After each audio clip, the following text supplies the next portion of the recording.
আসসালামু আলাইকুম। Welcome back to the channel, welcome back to the page. আজকে একটা ইম্পর্টেন্ট বিষয় নিয়ে আপনাদের সাথে কথা বলবো।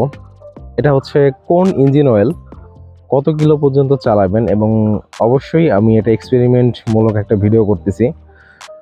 এক্সপেরিমেন্টমূলক কেন বললাম, কারণ হচ্ছে আমি ফুল সিনথেটিক 3000 কিলো পার করছি, স্টিল চলতেছে, এবং টার্গেটটা হচ্ছে 4000। আমি আপনাদেরকে মিটারটা আগে শো করাই। বাইকটা অনেক নোংরা হয়ে আছে আসলে,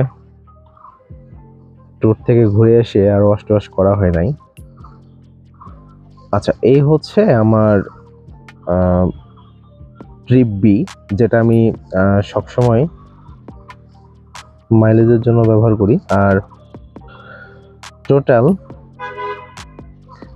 বাইকটা আমি চালাইছি 11,778 কিলো। আর এই হচ্ছে ট্রিপ এ। ট্রিপ এতে দেখতে পাচ্ছেন আপনার 3233.5 এখন অবধি আমি চালাইছি। তো আমি ভিডিও শুরুতে বললাম যে 4000 কিলো আমি রান করব ইনশাল্লাহ। সো এই যে আমি 3000 কিলো এই ফুল সিনথেটিক, আমি আসলে কোনো ব্র্যান্ডের নাম নিতে হচ্ছে না, কারণ আমি কোনো ব্র্যান্ড প্রমোট করতে হচ্ছি না। এনিহাউ আপনারা যে কোনো ব্র্যান্ড ব্যবহার করতে পারেন পছন্দের, তবে হ্যাঁ, অথেন্টিক কিনা, জেনুইন কিনা ইঞ্জিন অয়েলটা দেখে নেবেন।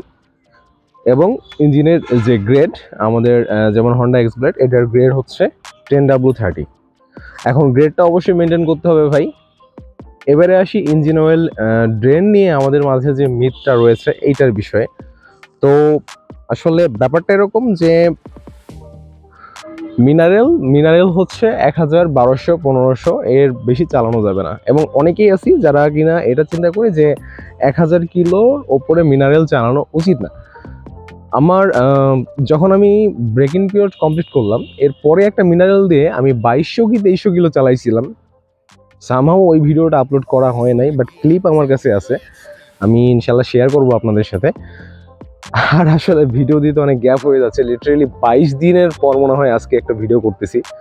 সো যাই হোক, ওটা বিষয় না। এখন আমাদের যে ইঞ্জিন অয়েলের ক্যাটাগরি, মিনারেল, সেমি সিনথেটিক এবং হচ্ছে সিনথেটিক। এখন মিনারেল আমরা যারা ব্যবহার করি 1000-এর মধ্যে ড্রেন দিয়ে দিই, যেটা চাইলে আমরা আরও বেশি রান করতে পারি। সেমি সিনথেটিক অনেকে এটা চিন্তা করি যে ঠিক আছে মিনারেল ব্যবহার করলাম, এখন ফুল সিনথেটিকে যাওয়ার আগে মোটামুটি একটা বোতল আমরা হচ্ছে সেমি সিনথেটিক ব্যবহার করি। এখন আমি কিন্তু হচ্ছে মিনারেলের পরে ডাইরেক্ট ফুল সিনথেটিক ব্যবহার করতেছি। অনেকে এটা নেগেটিভ নেয়, বা হচ্ছে আসলে আমরা না একটা জিনিস না চিন্তা করে, না জেনে শুনেই, মানে অনেকে আছি না যে একটা কথা একজন বললো, সো দ্যাটস রাইট, এরকমটা অনেকেই ভেবে থাকি। এবং আমাদের যে বাইকিং কমিউনিটি, এটাতে এখনো স্টিল ওই যে রুমার্স গুলো বিশ্বাস করার জন্য অনেকেই থাকে না, যে ওগুলো নিয়েই চিন্তা ভাবনা করি বা ওগুলোই মেনে নেই।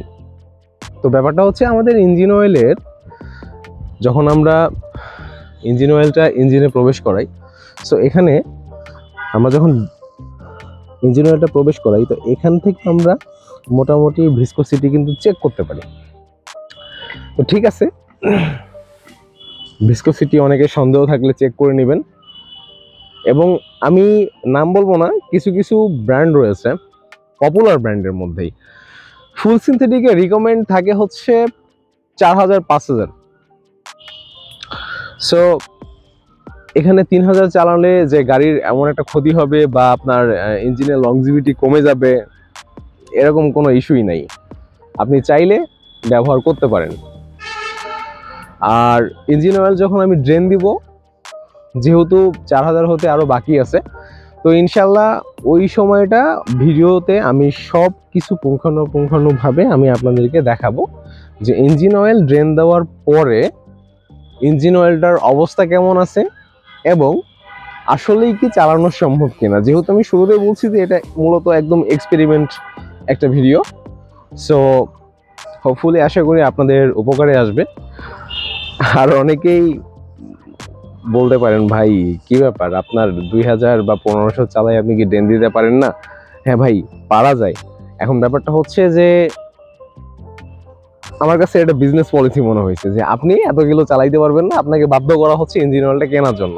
That's it. আমার কাছে এই থিওরিটা থেকে মনে হলো যে আসলে ভিডিওটা করা দরকার। সো এইটার যখন ডেন দেওয়ার সময় আসবে আমি তো বললামই যে ভিডিও করে আপনাদেরকে এ টু জেড দেখাই দিব ইনশাল্লাহ। আর আজকে মোটামুটি আবহাওয়াটা ভালো লাগতেছে অনেকদিন পর। এখন সময় মোটামুটি, সময়ের কথা বললে 8টা 18 মিনিট সকাল। সেই হিসেবে আকাশে তেমন একটা রোদ নাই, হালকা হালকা মেঘ আছে। ভালোই লাগতেছে আবহাওয়াটা। তো ভাই ব্রাদার্স, আশা করি খুব শীঘ্রই ওই ড্রেন দেওয়ার ভিডিওটা নিয়ে আপনাদের সাথে হাজির হব এবং সবকিছু শেয়ার করবো ইনশাল্লাহ। তো দেখা হচ্ছে পরবর্তী কোনো ভিডিওতে। সবাই ভালো থাকবেন, সুস্থ থাকবেন। আল্লাহ হাফেজ।